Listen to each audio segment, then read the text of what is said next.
Entre quedarse en blanco, totalmente bloqueado, o entrar en ese estado de fluidez casi mágico que llamamos la zona. La neurociencia, por suerte, ya tiene bastantes pistas sobre por qué nuestro cerebro a veces elige un camino y a veces el otro. Y para entender este proceso, que en el fondo nos pasa a todos, vamos a usar un ejemplo de laboratorio perfecto, la mente de un deportista de élite. Porque aunque parezcan de otro planeta, su cerebro y el nuestro juegan con las mismas reglas. Vale, esta es la hoja de ruta. Empezaremos viendo la mente en calma, lista para la acción. Luego, cómo saltan las alarmas cerebrales. Veremos la explosión química que es el estrés. Y lo más importante, cómo se puede entrenar la mente para gestionar todo este lío. Empecemos por el principio, por ese estado ideal. Así es como se prepara la mente de alguien que va a rendir al máximo nivel. Es la calma que precede a la tormenta. Fíjate, en esta fase de preparación todo está en su sitio. La corteza prefrontal, que es como el director de orquesta del cerebro, lleva la batuta. La dopamina, la hormona de la motivación, fluye a buen ritmo. Y la amígdala, que es nuestro detector de miedo, está calladita y tranquila. Pura concentración. Y ojo, el cuerpo no está dormido, Para nada. Es más bien como un coche de carreras con el motor al ralentí, listo para pisar a fondo en cuanto se ponga el semáforo en verde.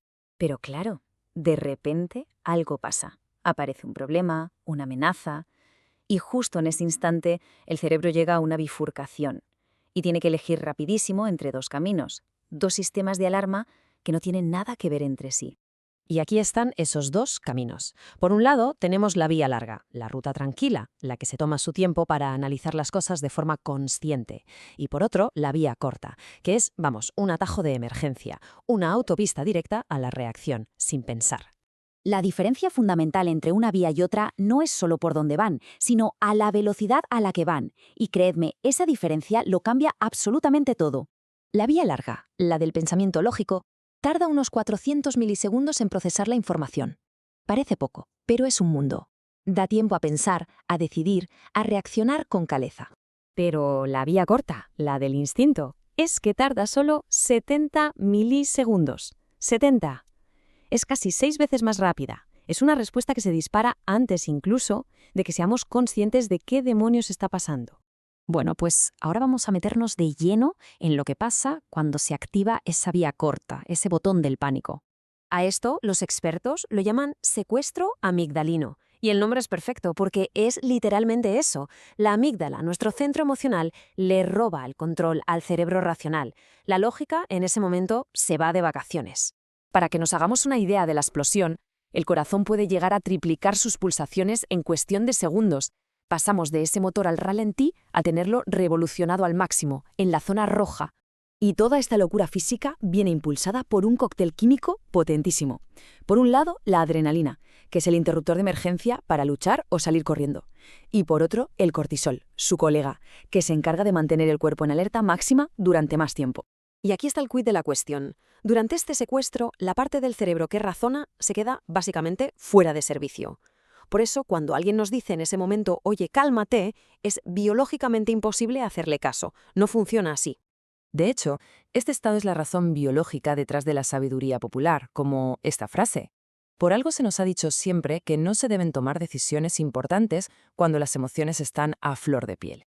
Pero a ver, que esto no acaba aquí. Después de la tormenta siempre llega la calma y, lo que es más importante, la oportunidad de aprender y, literalmente, de recablear el cerebro.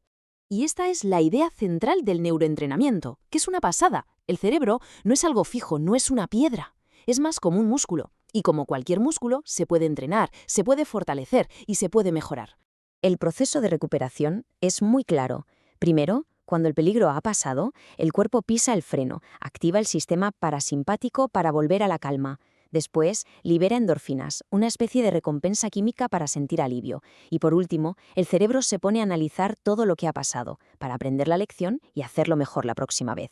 Las personas de alto rendimiento usan esto, el neuroentrenamiento, para mejorar estas habilidades a propósito. Entrenan, por ejemplo, la atención focalizada para que la presión no les distraiga, o la gestión emocional para detectar el inicio de un secuestro de estos y pararlo antes de que explote. Muy bien. ¿Y todo este rollo científico, cómo se aplica a la vida de cada día? ¿Qué tiene que ver un deportista de élite con una persona de a pie? Pues aquí viene lo bueno. El cerebro utiliza exactamente, pero exactamente, el mismo sistema biológico para enfrentarse a una final olímpica que para una presentación en el trabajo, un examen o una conversación complicada con alguien. El mecanismo es el mismo, y entenderlo es el primer paso para poder gestionarlo. Al final, si uno conoce cómo funcionan estas alarmas internas, puede pasar de ser una víctima de sus propias emociones a ser el arquitecto de su rendimiento. Así que la pregunta que queda en el aire es, sabiendo esto, ¿cómo decidimos entrenar nuestra propia